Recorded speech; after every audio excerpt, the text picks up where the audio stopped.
Hey there everyone, Josiah here with Womprat Creations, and it's time for this week's scratch build. Now, you guys saw me put together my A New Hope hero DL-44 from Han Solo, and that build, I mean, it's an amazing blaster. First of all, I'm very grateful to Blaster Factory for creating such a really well engineered kit. I enjoy that pistol so much that I need to give it a home, and that is where this comes in. This is it's commonly referred to as a Pelican Box, although this is not a Pelican brand box. Pelican boxes go for a lot of money. They're pretty expensive, but this is essentially the same thing, and I don't actually need it to withstand any adverse weather or anything like that. This is going to be living in the shop, but I wanted to give my DL-44 a home, and I figured that I would try to make a, well, not canon, but in-universe home for my DL-44. And I figured if Blastech, which is the company that is supposed to have manufactured DL-44s, if they were a real thing, they would probably sell you a case with the gun. So that's what I'm going to be doing today. I'm going to be transforming this case into a in-universe home for my DL-44, and I have already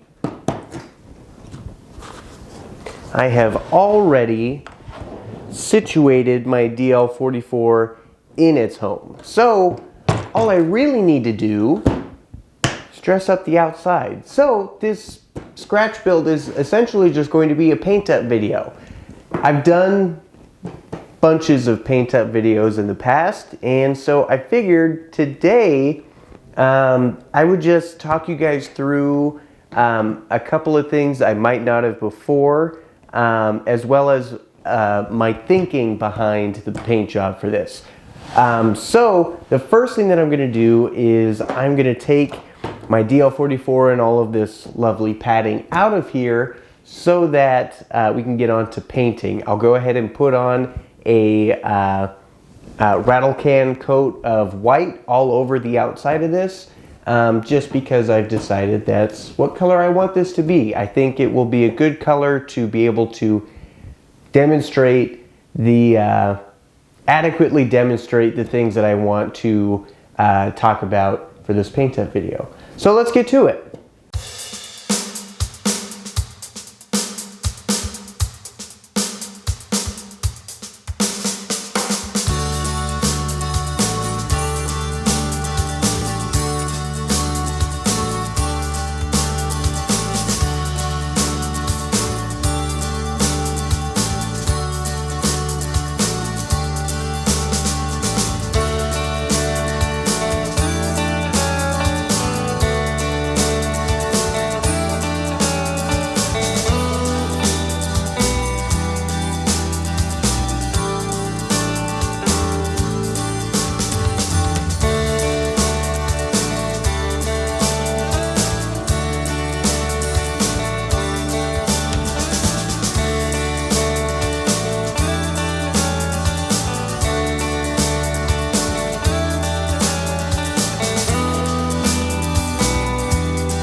Alright you guys, I have my white base coat on here, and like I said, I think white will look good, but the main reason that I went with white is so I could really show you guys the things that I'm going to be talking about, the different painting techniques. The first one that I'm going to do after the white base coat is I'm going to do some misting with rattle cans, and I'm probably going to use like a black, brown, and maybe a light tan. What I mean by misting is I'll take a rattle can and I'll keep it a good distance away from whatever the piece is that I'm spraying, and I'll just do a real light misting. You don't want it to be close enough that you're getting streaks. You just kind of want to tone down whatever color is already on there, which is really the main way that I use misting. It's the main reason I mist things like this, is to kind of tone down the color, get a little bit of a variance over the whole piece. I'll usually do a couple different colors. Sometimes it depends on what the piece is. I will almost always do a flat black misting on almost everything, just to tone it down and give it a little bit more than just in this case, bright white. But it's a really good way of, like I said, toning down the color and also doing a little bit of pre-weathering, especially when I do it with a couple different colors. You get the brown for like some grease, and then some brown and tan for like some dirt colors. It gives the overall piece a really grimy, dirty look, which is perfect for Star Wars. So I'm gonna go ahead and do a couple mistings over this whole piece. Then I gotta let that dry all the way. Then we'll get to really dirtying this thing up.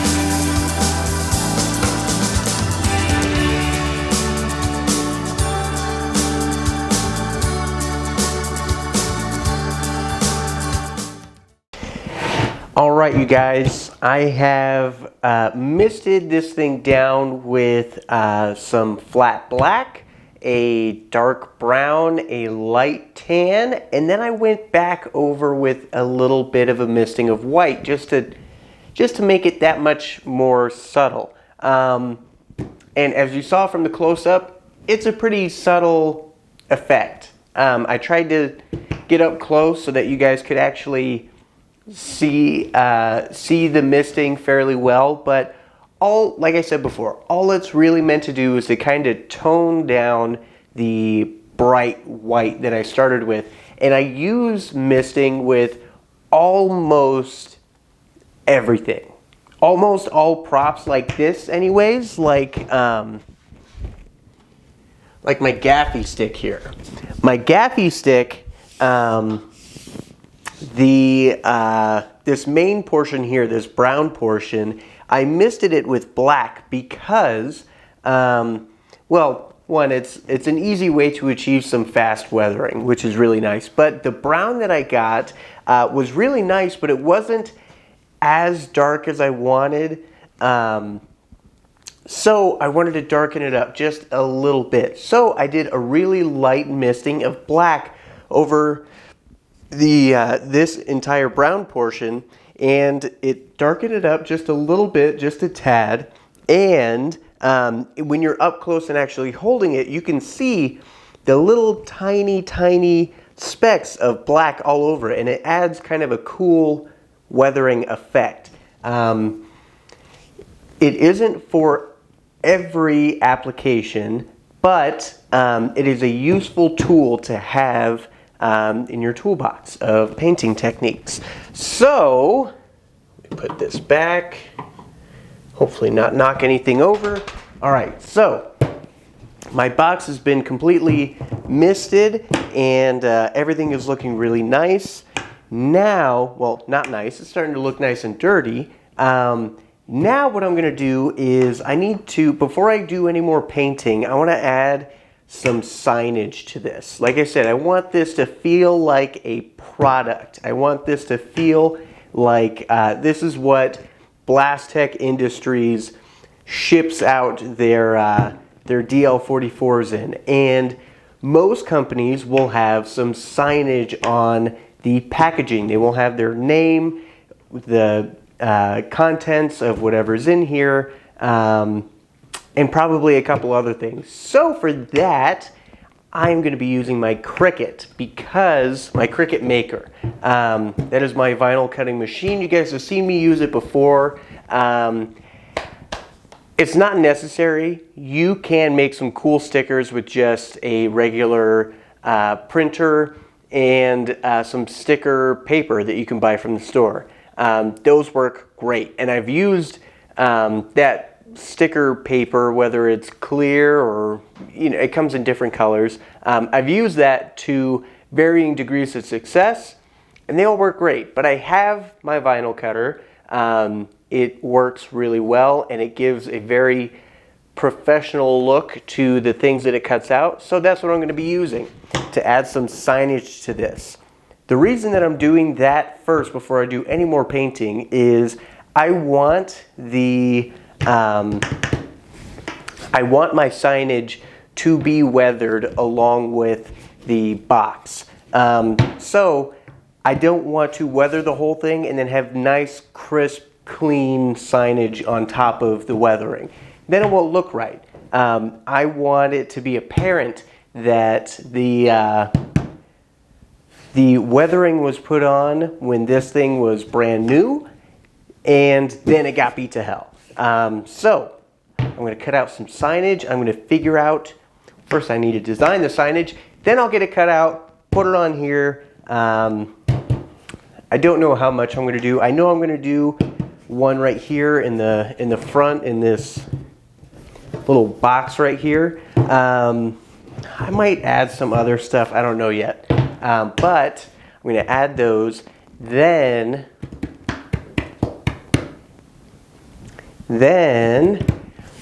we'll go back over to well, I'm saying back, but we haven't touched it yet in this build. We'll go over to my airbrush and start playing around with that.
Alright, well, I decided only to add the one bit up front. I had something else planned for the back of the case, but decided not to. This doesn't need to be too complicated of a piece.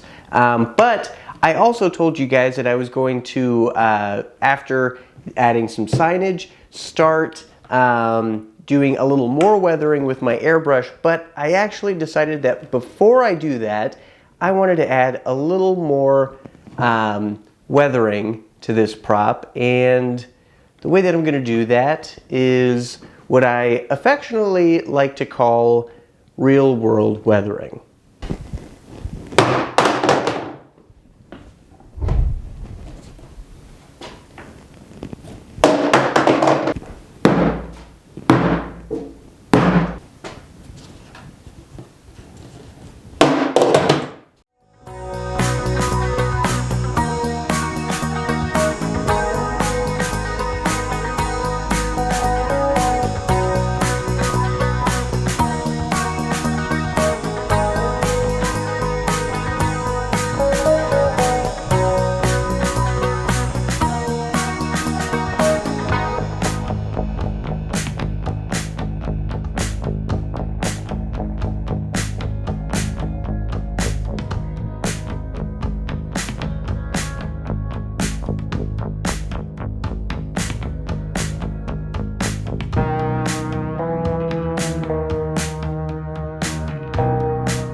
All right, you guys, I'm going to call this done. There's some other stuff that I could do to it, but I think this is looking pretty great. The only other thing that I was really planning on doing but decided not to was a couple washes, which I've shown you guys a couple of times how to do, so I don't feel like I'm making you guys miss out on any cool information. It's out there. But one of the things that is pretty common throughout Star Wars is most of the weathering is done with airbrushes. There's not a whole lot of washes that are done on props, and I don't particularly know the reason for that, but that's kind of what the aesthetic is. It's not, there aren't many washes done. Most of the airbrushing that I can see anyways is done with airbrushes, and so the more that I just weather with an airbrush, the more that I really appreciate that look, and I myself get better at it. Like anything that you do over and over again, you eventually get a little better at it. And I'm really digging the way that this looks. I have my little signage up here. Hats off to whoever wants to take the time to translate that. And then the rest of this is just beat to hell, which is exactly what I was looking for. You could see the results of my real world weathering, dropping this repeatedly on my cement floor. It dinged it up a little bit. It dinged it up. You can see where the paint actually chipped down to the black plastic of the case itself, and you can't get any more real than that. I could have gone through and done something similar with masking fluid, but why bother with that? When I'm working with something sturdy like this, you might as well just throw it around a little bit and bang it up. It gave the added benefit of a couple of deep gouges, I think, when I banged it against my paint cart. Yeah, this came out really well. I do want to say, because my meaning with this paint up was to go a little more in depth with the airbrush painting, because I kind of went a little more in depth with all of the other things before I did them. With the airbrush painting, I'm just looking for areas where I think dirt would accumulate. So it's kind of the same idea as applying a wash. You're just doing it a little more controlled with an airbrush. So any deep area like these, this indent all around the top, and it has one on the bottom too. I made sure to pack some paint in there. These deep indents with these, you can see over here, it's real dirty. Yeah, anywhere that I think, like if this was covered in dirt and then you took a rag and wiped it down, these deep areas aren't going to get cleaned very well. So any deep area like that where I think dirt would accumulate is where I decided to, like in these little indents right around them, that's where I concentrated most of my airbrushing. Then once I had that done, you saw I kind of did a little more misting with the airbrush, where I went through on the bigger areas, and any area that looked a little too clean to me, I went in and sprayed a little bit of paint. And you can overdo this, which is fine if you do. There are some areas on this you could argue are a little too much paint, but that's okay, because especially with something like this where it's not a replica, you're creating your own story with this. This could be, I know that in canon Han Solo didn't get his DL-44 out of a crate, but this could have, in Legends, he could have gotten his DL-44 from the case, thrown it in the back of the Millennium Falcon, and forgotten about it. We all know how dirty the Millennium Falcon is. So I would like to think that this case would get pretty dirty. My point is, you're creating your own story with your weathering job, and it's completely up to you how dirty or how clean you would like it to be. Thank you guys for tuning in for this week's Scratch Build. Until next time, I'll see you guys later.